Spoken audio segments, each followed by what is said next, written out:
नेपालको संविधानको धारा 80 बमोजिम आज यस समारोहमा सम्माननीय राष्ट्रपतिज्यू समक्ष नवनियुक्त सम्माननीय प्रधानमन्त्री श्री बालेन्द्र शाहज्यूले प्रधानमन्त्री पद तथा गोपनीयताको शपथ लिने कार्यक्रम रहेको छ। यस कार्यक्रमका लागि आयोजित यस समारोहमा राष्ट्रपतिको कार्यालयको आमन्त्रणलाई स्वीकार गरी उपस्थित हुनुभएका सम्पूर्ण विशिष्ट महानुभावहरूमा म हार्दिक स्वागत गर्न चाहन्छु। अब म सम्माननीय राष्ट्रपतिज्यू समक्ष प्रधानमन्त्री पद तथा गोपनीयताको शपथ लिन नवनियुक्त सम्माननीय प्रधानमन्त्री श्री बालेन्द्र शाहज्यूलाई सादर अनुरोध गर्दछु।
म बालेन्द्र शाह नेपालको सार्वभौम सत्ता र राजकीय सत्ता नेपाली जनतामा निहित रहेको नेपालको संविधान प्रति पूर्ण वफादार रही सत्यनिष्ठापूर्वक प्रतिज्ञा गर्दै ईश्वर, देश र जनताको नाममा शपथ लिन्छु कि प्रधानमन्त्री पदको जिम्मेवारी प्रचलित कानूनको पालना गरी मुलुक र जनताको भलो चिताई कसैको डर नमानी पक्षपात नगरी पूर्वाग्रह वा खराब भावना नलिई ईमानदारीका साथ गर्नेछु र आफ्नो कर्तव्य पालनको सिलसिलामा आफूलाई जानकारीमा आएको कुरा म पदमा बहाल रहँदा वा नरहँदा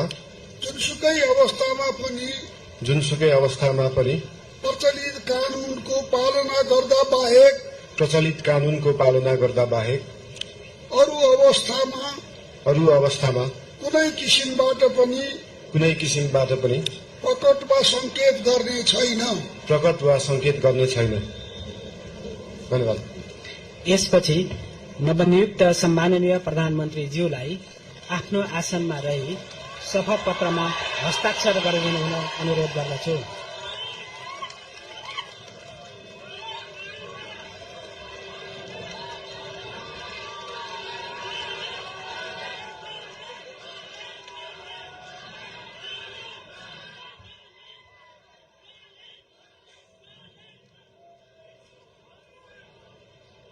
सम्माननीय प्रधानमन्त्री श्री बालेन्द्र शाहज्यूबाट प्रधानमन्त्री पद तथा गोपनीयताको शपथ लिने काम सम्पन्न भएको छ।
नवनियुक्त सम्माननीय प्रधानमन्त्रीज्यूलाई राष्ट्रपतिको कार्यालयको तर्फबाट हार्दिक बधाई तथा शुभकामना व्यक्त गर्दछौं। अब म नवनियुक्त सम्माननीय प्रधानमन्त्रीज्यूलाई सम्माननीय ज्यूहरू समक्ष बधाई तथा शुभकामना ग्रहण गर्नका लागि हार्दिक अनुरोध गर्दछु।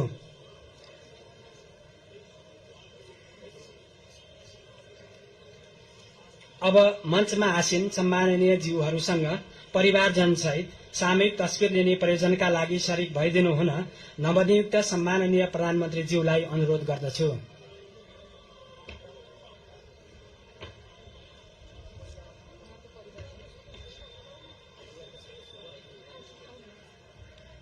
सम्माननीय प्रधानमन्त्रीज्यूको परिवारका सदस्यहरू मञ्चमा उपस्थित भइदिनु हुन अनुरोध गर्दछु।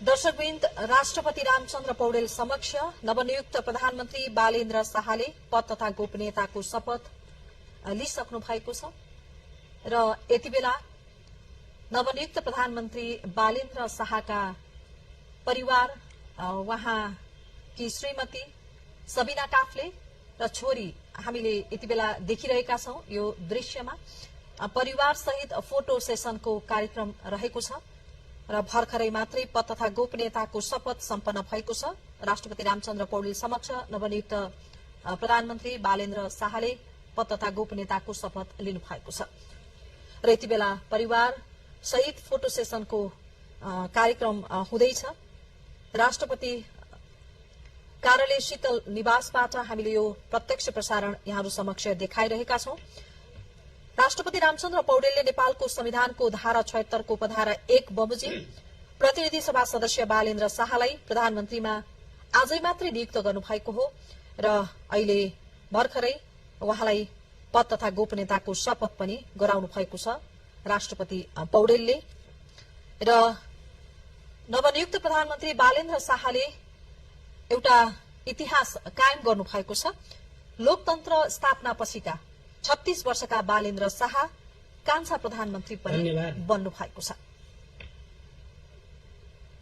र यो फोटो सेसनको काम पनि सम्पन्न भएको छ।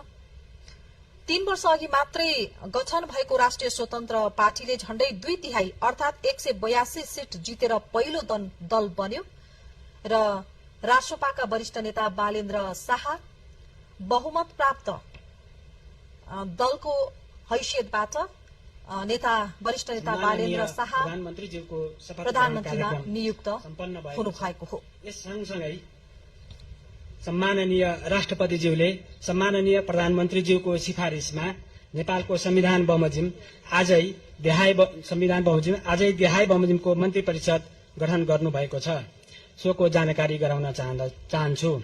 सम्माननीय प्रधानमन्त्री बालेन्द्र शाह रक्षा, उद्योग, वाणिज्य तथा आपूर्ति, माननीय डाक्टर सोडिम वाग्ले मन्त्री अर्थ मन्त्रालय, माननीय श्री सुधन गुरुङ मन्त्री गृह मन्त्रालय, माननीय श्री शिशिर खनाल मन्त्री परराष्ट्र मन्त्रालय, माननीय श्री सुनिल लम्साल मन्त्री भौतिक पूर्वाधार तथा यातायात शहरी विकास मन्त्रालय, माननीय श्री विराज भक्त श्रेष्ठ मन्त्री ऊर्जा जलस्रोत तथा सिंचाई मन्त्रालय, माननीय श्री खड्गराज पौडेल मन्त्री संस्कृति पर्यटन तथा नागरिक उड्डयन मन्त्रालय, माननीय श्री सस्मित पोखरेल मन्त्री शिक्षा विज्ञान प्रविधि तथा युवा तथा खेलकुद मन्त्रालय,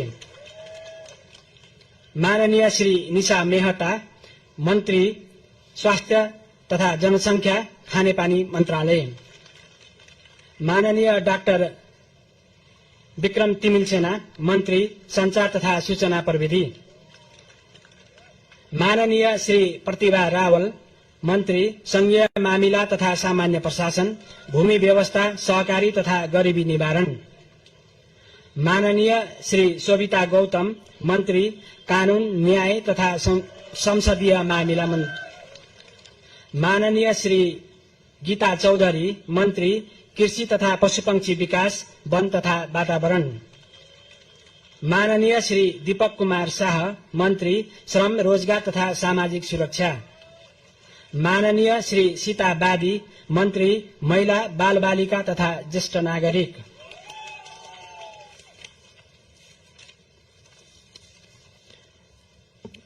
अब म संविधानको धारा 80 बमोजिम सम्माननीय राष्ट्रपतिज्यू समक्ष मन्त्री पद तथा गोपनीयताको शपथ लिनुहुन नवनियुक्त माननीय मन्त्रीज्यूहरू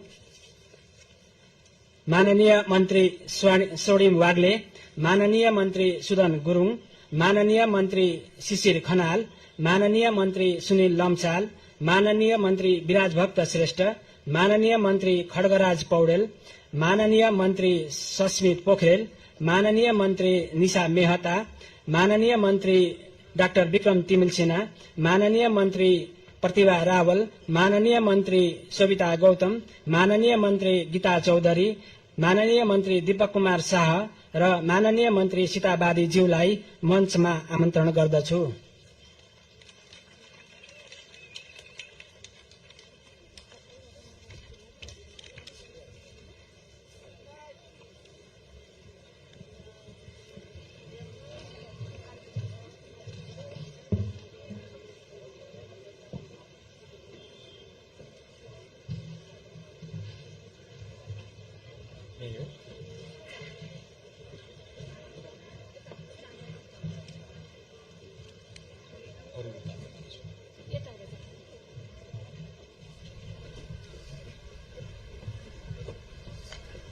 नवनियुक्त प्रधानमन्त्री बालेन्द्र शाहले पद तथा गोपनीयताको शपथ लिइसक्नु भएको छ र सँगसँगै अब नवनियुक्त प्रधानमन्त्रीले आजै नियुक्त हुनुभएका मन्त्रीहरूलाई शपथ गराउने कार्यक्रम पनि भएको छ र मन्त्रीहरूको अहिले शपथ गरिँदैछ। प्रधानमन्त्री बालेन्द्र शाहबाट शपथको कार्यक्रम शुरू हुँदैछ। हामीले यहाँलाई प्रत्यक्ष देखाइरहेका छौं। बालेन्द्र शाह प्रधानमन्त्री र उहाँले रक्षा, उद्योग र वाणिज्य पनि उहाँले आफ्नै जिम्मेवारीमा राख्नु भएको छ। अर्थमन्त्री बन्नु भएको छ स्वर्णिम वाग्ले, यसैगरी गृहमन्त्रीमा सुदन गुरुङ, परराष्ट्रमा शिशिर खनाल, भौतिक र शहरीमा सुनिल लम्साल। पूर्ण वफादार रही सत्यनिष्ठापूर्वक प्रतिज्ञा गर्दै ईश्वरको देश र जनताको नाममा शपथ लिन्छु कि मन्त्री पदको जिम्मेवारी प्रचलित कानूनको पालना गरी मुलुक र जनताको भलो चिताई कसैको डर नमानी पक्षपात नगरी पूर्वाग्रह वा खराब भावना नलिई इमानदारीका साथ वहन गर्नेछु र आफ्नो कर्तव्य पालनाको सिलसिलामा आफूलाई जानकारीमा आएको कुरा म पदमा बहाल रहँदा वा नरहँदा जुनसुकै अवस्थामा पनि प्रचलित कानूनको पालना गर्दा बाहेक अरू अवस्थामा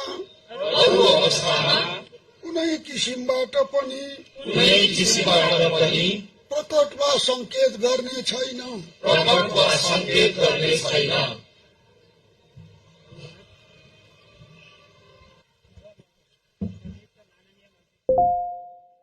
आसनमा रही शपथ पत्रमा हस्ताक्षर गरिदिनु हुनका लागि अनुरोध गर्दछु।